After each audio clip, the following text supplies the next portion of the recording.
Right. తెలంగాణలో మరో కొత్త పార్టీ రాబోతుందని ప్రచారం మొదలైంది. ఇక తెలంగాణ జాగృతి అధ్యక్షురాలు కవిత కొత్త పార్టీ పెట్టబోతున్నారని కొంతకాలంగా ప్రచారం జరుగుతుంది. ఇందులో భాగంగా ఎన్నికల వ్యూహకర్త ప్రశాంత్ కిషోర్ సైతం కవితతో పనిచేయడానికి ఇంట్రెస్ట్ చూపిస్తున్నారని తెలుస్తుంది. ఇక ఇప్పటికే 2 నెలల్లో 2 సార్లు కవితతో సమాచారం ఉన్నట్లు తెలుస్తోంది. ఇక మొత్తానికి అంతేకాకుండా సంక్రాంతి పండుగ సందర్భంగా హైదరాబాద్ వచ్చిన ప్రశాంత్ కిషోర్ దాదాపు 5 రోజుల నుంచి పార్టీ కోసం పనిచేస్తున్నట్లు సమాచారం అందుతుంది. ఇక తెలంగాణ ప్రజల కోసం పార్టీ ఏర్పాటు, ప్రజల పార్టీగా ఓన్ చేసుకోవటం, ప్రజల కోణంలో ఎలా పనిచేయాలనే అంశాలపై చర్చించినట్లు తెలుస్తుంది. పై మరిన్ని వివరాలు మా కరెస్పాండెంట్ చందు అందిస్తారు. చందు,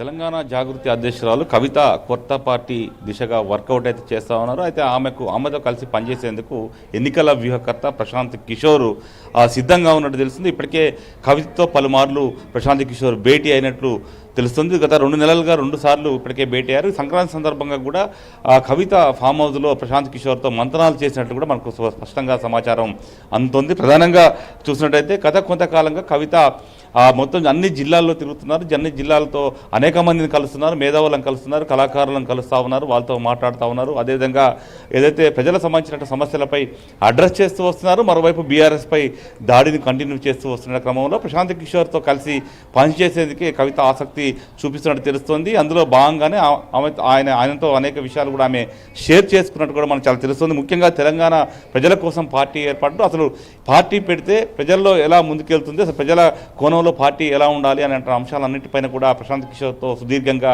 కవిత చర్చిస్తున్నట్టు కూడా మనకు తెలుస్తూ ఉంది. ప్రధానంగా చూసినట్టయితే ఇప్పటికే పార్టీ విధి విధానాలకు సంబంధించి 50 కమిటీలు కూడా అధ్యయనం కోసం కూడా ఏర్పాటు చేశారు. అవన్నీ ఫీడ్బ్యాక్ అంతా కూడా ప్రశాంత్ కిషోర్కు త్వరలో ఇవ్వబోతున్నట్టుగా కూడా తెలుస్తుంది. దాన్ని బట్టి అసలు పార్టీ ఎలా ఉండాలి, పార్టీ ప్రజల్లోకి వెళ్ళాలంటే ఎలా కొన్ని అంశాలు ఏముంటాయనే అంశాలన్నింటినీ కూడా కవితతో ఆయన షేర్ చేసుకునే అవకాశం ఉంటుంది. కాబట్టి ఇప్పుడు ప్రస్తుతం ప్రశాంత్ కిషోర్తో కవిత కలవడం, మాట్లాడడం, చర్చించడం ఇవన్నీ కూడా రాజకీయ వర్గాల్లో హాట్ టాపిక్గా మారడం పరిస్థితి కనిపిస్తుంది. ప్రశాంత్ కిషోర్ దేశంలో ఇప్పటికే అటు బీజేపీ పార్టీకి ఆయన ఎన్నికల వ్యూహకర్తగా పనిచేశారు. అదేవిధంగా అటు ఏపీలో జగన్మోహన్ రెడ్డికి ఎన్నికల వ్యూహకర్తగా పనిచేశారు. అదేవిధంగా 2018 ఎన్నికల్లో బీఆర్ఎస్ పార్టీకి కూడా కొంతకాలం పాటు ఆయన ఎన్నికల వ్యూహకర్తగా కూడా పనిచేశారు. ఆయన పనిచేసిన దగ్గర అంతా కూడా రాష్ట్రాల్లో పార్టీలు అధికారంలో కూడా వచ్చిన పరిస్థితుల్లో ఇప్పుడు కవిత ప్రశాంత్ కిషోర్ను ఎంచుకున్నారు. ఎందుకంటే కవిత కూడా ఇప్పటికే బీఆర్ఎస్ నుంచి బయటకు వచ్చిన తర్వాత ఖచ్చితంగా ఒక ఎజెండాతో ఆమె అయితే ముందుకు వెళ్తోంది. ఖచ్చితంగా తెలంగాణ జాగృతి పేరుతోనే పార్టీ పెట్టాలని కూడా ఆమె నిర్ణయించుకుంది. ఆ దిశగా అనేసార్లు కూడా ఆమె చెప్పుకొచ్చారు.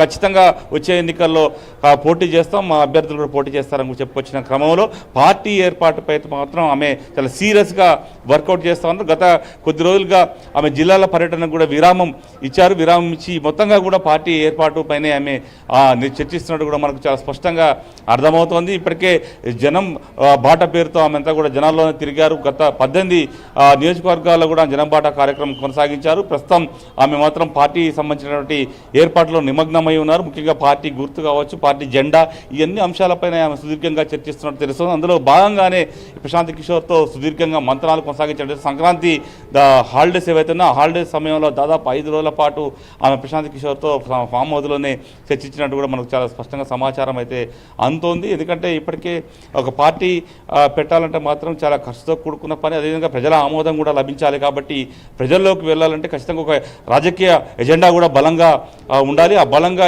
ఎజెండా ఉంటేనే ప్రజల్లోకి పార్టీ వెళ్తుంది. ఎందుకంటే బీఆర్ఎస్ పార్టీ, టీఆర్ఎస్ పార్టీ స్థాపించినప్పుడు కూడా చాలా కొద్ది మందితోనే ఆనాడు కేసీఆర్ పార్టీని స్టార్ట్ చేశారు. తర్వాత తన ఎజెండాను, తెలంగాణ ఒక ఎజెండాను బలంగా ప్రజల్లోకి తీసుకెళ్లారు. కాబట్టి ఆయన సక్సెస్ అయ్యారు. అదేవిధంగా ఇప్పుడు కవిత కూడా సామాజిక తెలంగాణ ఎజెండాగానే ముందుకెళ్తుంది. మొదటి నుంచి కూడా బీసీ వర్గాలు, అదేవిధంగా మైనార్టీ వర్గాలు, అన్ని వర్గాలను కలుపుకొని ముందుకెళ్లాలనేటువంటి ఒక ఆశయంతో ఆమె ముందుకెళ్తున్న పరిస్థితుల్లో ఖచ్చితంగా ఈ సామాజిక తెలంగాణ ఎజెండా అనేది బలంగా ఉంటేనే ప్రజలకు వెళ్ళే అవకాశం ఉంటుంది. కాబట్టి ఏ వర్గాలకు దగ్గర అవ్వాలి, ఏ విధంగా ముందుకెళ్లాలనే అంశంపైన ఎన్నికల వ్యూహకర్త ప్రశాంత్ కిషోర్తో సంప్రదింపులు కూడా చేస్తున్నట్టు కూడా మనకు చాలా స్పష్టంగా అర్థమవుతుంది. Ravi, right, thank you Chandu.